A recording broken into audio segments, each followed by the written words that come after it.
In this video, we'll talk about the reasons of failures.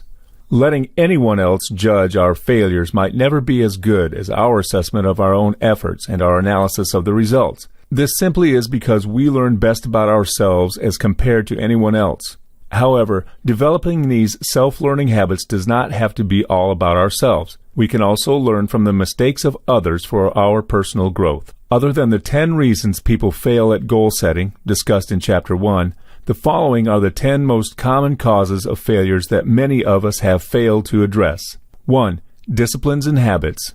2. Lack of personalized planning. 3. Lack of actions and motivation.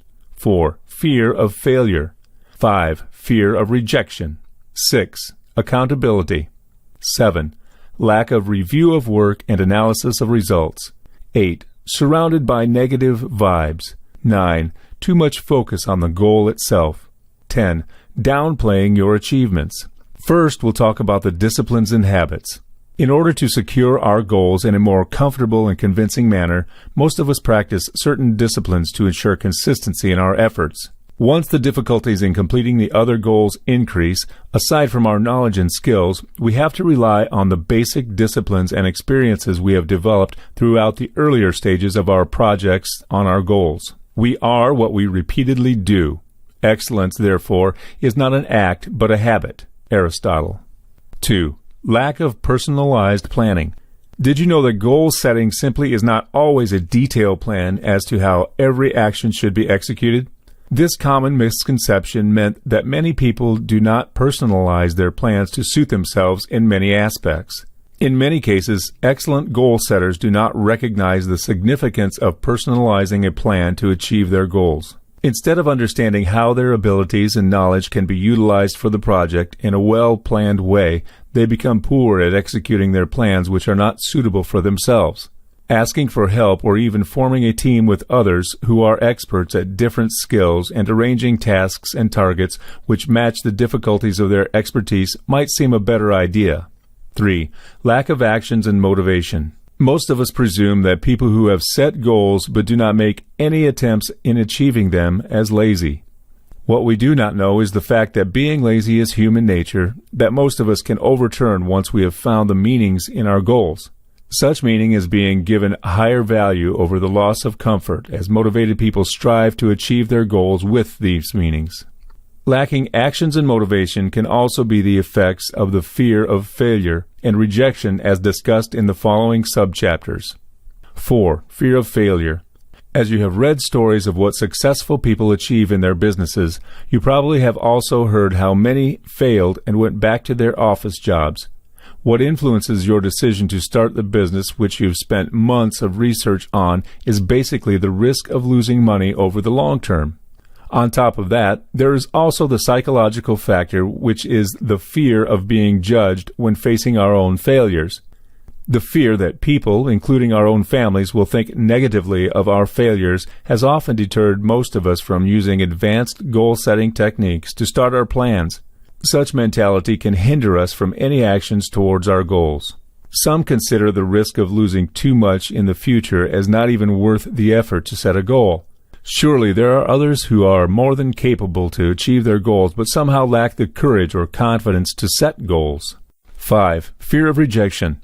The fear of being rejected for having goals which are not accepted by the society is a very common psychological obstacle. While most of us enjoy our work or are proud of our jobs, some families cannot even accept the very different ambitions of their children. Such children are an example of many whose goal setting and ideas are hampered by constant fear of rejection.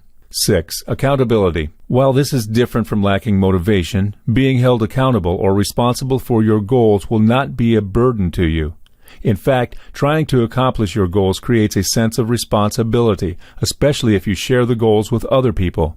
Having responsibilities on your goals means you will not give up easily and will try your best to achieve these goals. Nevertheless, we should not see such responsibilities as burdens as we remind ourselves of the passion and meaning we derived from our goals in the earlier stages. 7. Lack of review of work and analysis of results. The rate of improvement in performance can be affected by the lack of review, whether we succeed or fail in our work. While many can argue that monitoring progress can surely determine excellence, the habit of reviewing the details of our actions is a very beneficial work ethic that we should embody. Often we may get the assistance of others to review our work or problems, as we may not share the same perspective. The opinions of an experienced expert or a more knowledgeable colleague will be useful for your learning of your work. More often than not, we tend to overlook improvement, especially when the results indicate no room for further improvement. It may take some of our time to review our work, but it definitely can be an excellent learning curve for our future. 8. Surrounded by negative vibes. We can never downplay the influence of the people around us, whether they are family, friends, or even our neighbors. In common perception, the closer these people are to us, the more weight their opinions carry on our life decisions. In certain circumstances, some of them might discourage us from pursuing our goals. The common reason is the risk and the costs of pursuing our goals are not worth our resources and time, as they are not as rewarding. On a more positive note, we should take their opinions, whatever facts and figures, which can help us to research on our goals even more. As our research helps us gain even more information on our goals, then we can decide to work on our goals or have different goals. 9. Too much focus on the goal itself. Intense concentration on the goal itself might reduce our happiness over the long run. We place such excessive pressure on ourselves to perform to certain standards that this amount of stress can really affect our living pleasures. The more advisable thinking of our goals is to direct our focus on daily practice instead of wishing to achieve long-term goals in the least amount of time. In this condition, we can also question ourselves whether our goal-based mentality is putting so much stress that we ignore life after these goals. If we wish to progress beyond accomplishing these goals, then we must release the need to obtain results immediately, as some goals will inevitably require time. 10. Downplaying your achievements. One of the ultimate sources of motivation is the reward itself. Because of this, we must not downplay our achievements or be too humble that we choose not to give credit to ourselves. This mentality not only depletes us of the necessary fuel to chase after our dreams, but also our self-confidence in the long term. While there are many ways to celebrate an achievement, the scale of such celebrations should not risk our developments of other goals, as though we have lived to accomplish that one particular goal in life. So, go on, have some snacks after you finish reading this line.